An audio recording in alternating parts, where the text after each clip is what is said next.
So hello students, welcome back. आज के exam express की वीकली सीरीज में हमारा चैप्टर है रिप्रोडक्शन और हमेशा की तरह हम इस चैप्टर को रिवाइज करेंगे। So let's get started. तो सबसे पहला टॉपिक जो है हमारा वो है सेक्सुअल रिप्रोडक्शन इन प्लांट्स। ठीक है, अब प्लांट्स के अंदर जो सेक्सुअल रिप्रोडक्शन होते हैं वो कैसे होते हैं। तो सबसे पहला तरीका जो है वो है थ्रू फ्लावर्स, मतलब फ्लावर्स के थ्रू होते हैं। अब फ्लावर्स के थ्रू भी कैसे, फर्टिलाइजेशन होता है। ठीक है, कैसे मतलब कि फर्टिलाइजेशन में क्या होता है, fusion of male and female gametes develops into embryo. ठीक है, मेल और फीमेल गैमेट्स क्या होते हैं, उन दोनों का फ्यूजन होता है। ठीक है, और फिर वो एम्ब्रायो में डेवलप होने लगते हैं। दूसरा तरीका है प्लांट में सेक्सुअल रिप्रोडक्शन का, वो है थ्रू पॉलिनेशन। पॉलिनेशन में क्या होता है, क्रॉस पॉलिनेशन और सेल्फ पॉलिनेशन। ठीक है, तो अब सबसे पहले देखते हैं क्रॉस पॉलिनेशन में क्या होता है। Transfer of pollen grains on stigma of another flower. ठीक है, पोलन ग्रेन का ट्रांसफर होता है दूसरे फ्लावर के स्टिग्मा पे। एंड सेल्फ पॉलिनेशन में क्या होता है, transfer of pollen grains on stigma of same flower. ठीक है, जैसे कि नाम ही है सेल्फ पॉलिनेशन, तो इसमें जो पोलन ग्रेन्स है ना उसी फ्लावर्स के स्टिग्मा पे ट्रांसफर होता है। नेक्स्ट जो तरीका है सेक्सुअल रिप्रोडक्शन का प्लांट्स में वो है थ्रू सीड्स। अब सीड्स में क्या होता है, सीड डिस्पर्जल होता है। अब सीड डिस्पर्जल कैसे होता है, या तो विंड के थ्रू होगा, या वाटर के थ्रू होगा, या फिर एनिमल्स के थ्रू होता है। अब देखिए जो सीड्स होता है, सीड्स के अंदर क्या होते हैं, एम्ब्रायो होते हैं। ठीक है, सीड्स कंटेन एम्ब्रायो। तो ये क्वेश्चन या फिल इन द ब्लैंक्स आ सकता है ऐसे, सीड्स कंटेन डैश, तो आपको लिखना होगा एम्ब्रायो। ठीक है, after fertilization ovules from seeds and ovary forms fruit. Fertilization के बाद क्या होता है, जो ओव्यूल्स होते हैं ना वो सीड्स को फॉर्म करते हैं, सीड्स बनाते हैं और ओवरी से फ्रूट बनते हैं। अब देखते हैं प्लांट में असेक्सुअल रिप्रोडक्शन। ये तो अभी हमने देखा कि प्लांट्स के अंदर सेक्सुअल रिप्रोडक्शन कैसे होते हैं। अब हम समझते हैं प्लांट्स के अंदर असेक्सुअल रिप्रोडक्शन कैसे होते हैं। तो सबसे पहला तरीका है स्पोर फॉर्मेशन। इसमें क्या होता है, spores covered by hard protective coat to withstand harsh condition, example fungus. जो स्पोर्स होते हैं वो एक हार्ड प्रोटेक्टिव कोट से कवर रहते हैं। इसकी वजह से क्या होता है कि कोई हार्श कंडीशन हो गई जैसे, तो उसमें भी वो सेफ रहता है। ठीक है, एग्जाम्पल के लिए हम ले सकते हैं जैसे कि फंगस। नेक्स्ट पॉइंट है इसमें under favourable conditions spores germinate.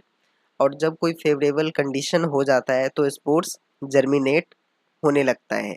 दूसरा तरीका है असेक्सुअल रिप्रोडक्शन का प्लांट के अंदर, वो है फ्रेगमेंटेशन। इसमें क्या होता है, ब्रेकिंग इनटू टू और मोर फ्रेगमेंट्स, एग्जाम्पल स्पायरोगायरा।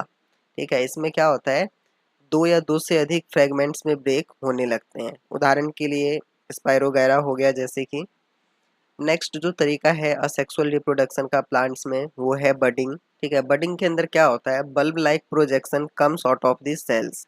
सेल के अंदर से बल्ब जैसे एक प्रोजेक्शन होता है वो बाहर की तरफ आने लगता है, और बड्स के थ्रू ही यहाँ पे रिप्रोडक्शन भी होता है।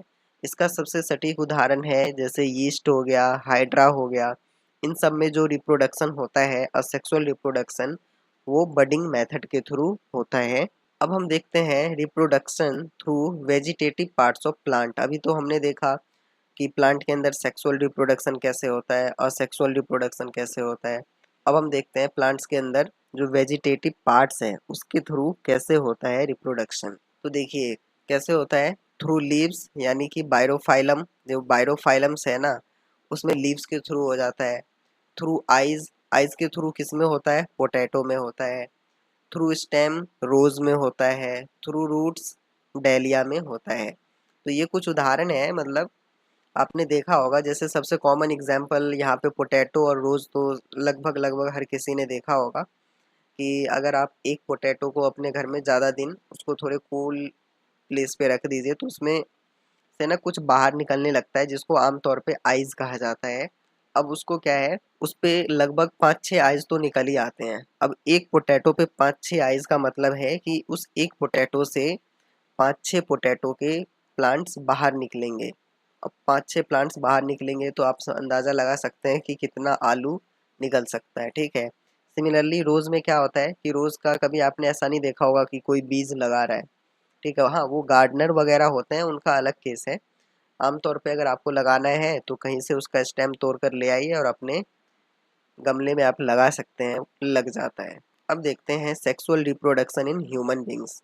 ह्यूमन बींग्स के अंदर सेक्सुअल रिप्रोडक्शन कैसे होता है? तो सबसे पहले है male reproductive system. Male reproductive system के अंदर क्या क्या आता है? स्पर्म डक्ट आता है, टेस्टिस जो जहाँ से स्पर्म रिलीज होता है, और पेनिस। तो इन तीनों को मिला के क्या बन जाता है? Male reproductive system. अब जो स्पर्म है स्टूडेंट्स, स्पर्म्स के भी पार्ट होते हैं। क्या पार्ट्स हैं स्पर्म के? Head, middle piece and tail. आपको याद रखना ही पड़ेगा। इसका डायग्राम भी आ सकता है एग्जाम में, और हो सकता है कि एमसीक्यू में भी पूछ लिया जाए या फिलअप्स में पूछ लिया जाए। ठीक है। अब बात करते हैं फीमेल रिप्रोडक्टिव सिस्टम की। तो फीमेल रिप्रोडक्टिव सिस्टम के अंदर क्या क्या आते हैं? ओवरीज, ओविडक्ट, ओवा यानी कि एग, और यूटेरस। ये चार पार्ट्स मिला के क्या बनाते हैं? Female reproductive system. अब देखिए फर्टिलाइजेशन क्या होता है। फर्टिलाइजेशन यानी कि ova from ovaries fuses with sperm from testis to form zygote. ठीक है। जो ओवा है ना, जो कि ओवरीज से निकलता है, वो स्पर्म के साथ फ्यूज होता है। और स्पर्म कहाँ से निकलता है? टेस्टिस के साथ। जब ये दोनों आपस में फ्यूज होते हैं तो क्या बनाते हैं? जाइगोट बनाते हैं।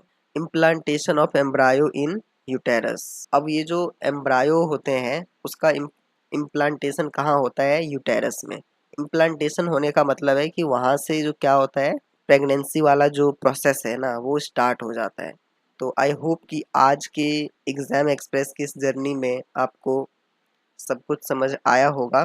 तो बेसिकली ये हम रिवाइज करते हैं तो इसमें ज़्यादा कुछ डिटेल में हम नहीं डिस्कस करते हैं, बट इसके बावजूद भी आपका कोई डाउट या कॉन्सेप्ट क्लियर नहीं है तो आप नीचे कमेंट सेक्शन में कमेंट कर सकते हैं। Thank you, have a nice day.